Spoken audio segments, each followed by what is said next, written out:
Hi friends, in this video we are going to discuss about how we are going to find the power drawn by the resistances. Okay, so for that I am going to consider one example problem.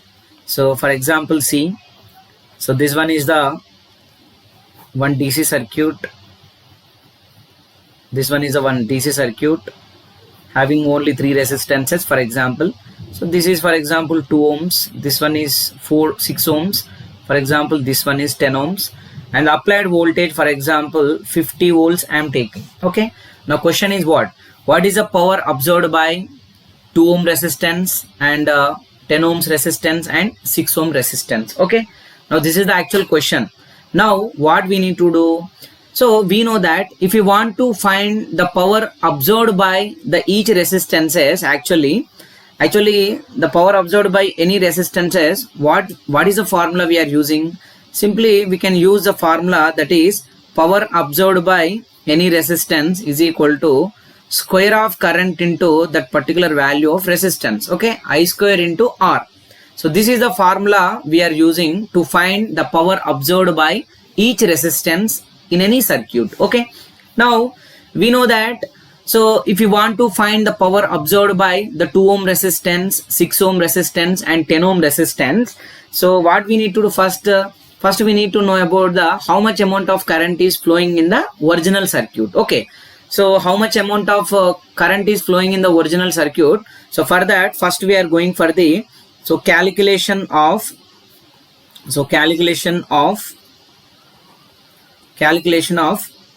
current. So calculation of current is required if you want to find the power absorbed by any resistance. But we know that what is the formula we are using. So I is equal to V divided by R. Okay, for example this is the total current, means so this is the total voltage and this is the total resistance. Now with the help of this formula we are going to find the value of current which is flowing in the circuit. We know that here Vt represents the total voltage, RT represents the total resistance, and in the problem the Vt means the applied voltage. Okay, Vt represents the total voltage we are applying to the circuit. It means V2 is clear, we know the value of Vt, but we don't know the value of total resistance. So we know that whenever we are going for the calculation of total resistance, we can directly use the series and parallel combination of resistances. Then you will get the value of what?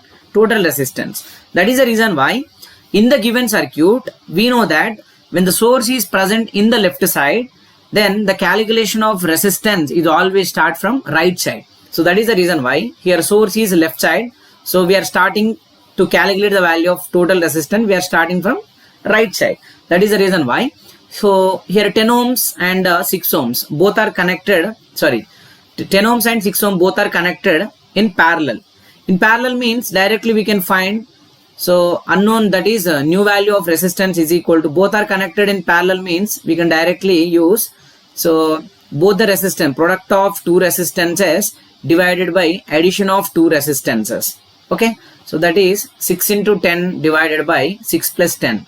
So here R is equal to, so 6 into 10 means you will get 60 and 6 plus 10 means you will get 16 ohms. Now here this is the value of a resultant of a parallel combination of two resistances. So that is the reason why what I am doing, I am redrawing the original circuit by replacing the parallel combination of a 6 and 10 ohms. So that is the reason why just I am placing here. So we know that this is 2 ohms and the resultant of this one how much? 60 divided by 16 ohms.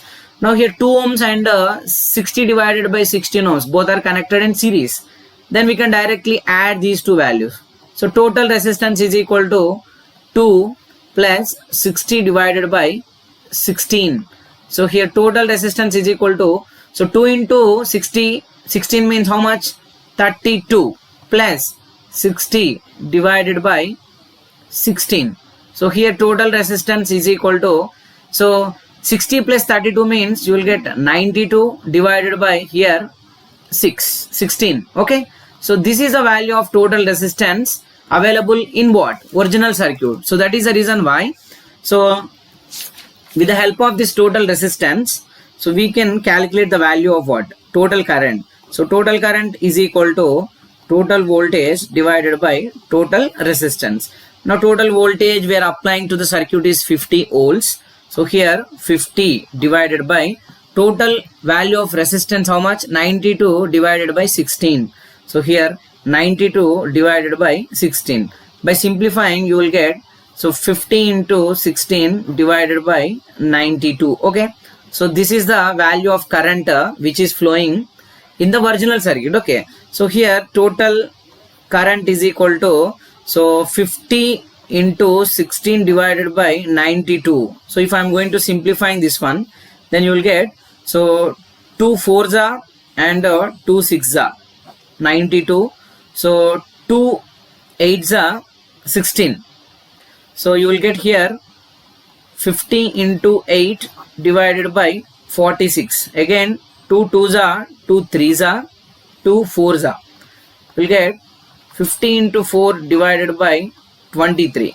So here 5 into 4 means 20. It means 200 divided by 23 amperes. Okay, this is the value of total current which is flowing in the original circuit. Okay, now if you want to find the value of power absorbed by the 2 ohm resistance, for example, if you are going to find the power absorbed by 2 ohm resistance, you can directly use this formula, that is what?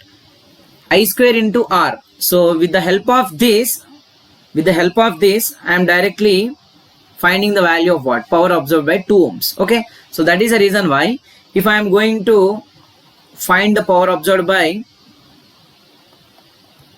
these elements, see here,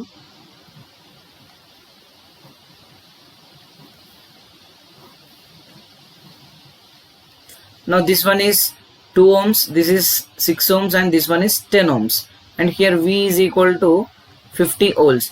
Now whatever the value of current we find, that is 200 divided by 23. So here I is equal to 200 divided by 23 ampere of current is flowing in the circuit like this. Okay, now here the power absorbed by 2 ohm resistance is equal to I square into R1, or we can also call it as what? 2. Okay, here don't consider 1 because I am using directly formula I square into R. Here I square means what? What is the value of I actually? 200 divided by 23 whole square into where we are calculating the value of power.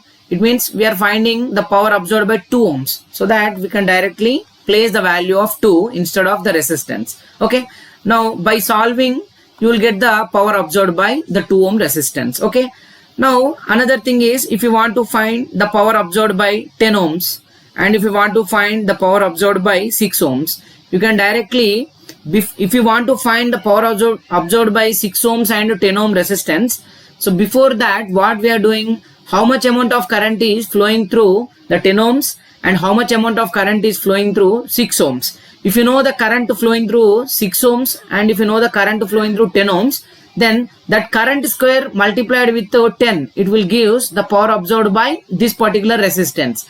And here the current which is flowing through 6 ohms, the current flowing through 6 ohms square into the value of 6, it will give the power absorbed by 6 ohms. But if you want to find the current which is flowing through 10 ohms and 6 ohms, it is always possible by using the current division rule. And we already discussed about the current division rule concept, how we are going to apply current division rule if the circuit consisting of 2 nodes, 3 nodes, multiple nodes and single node.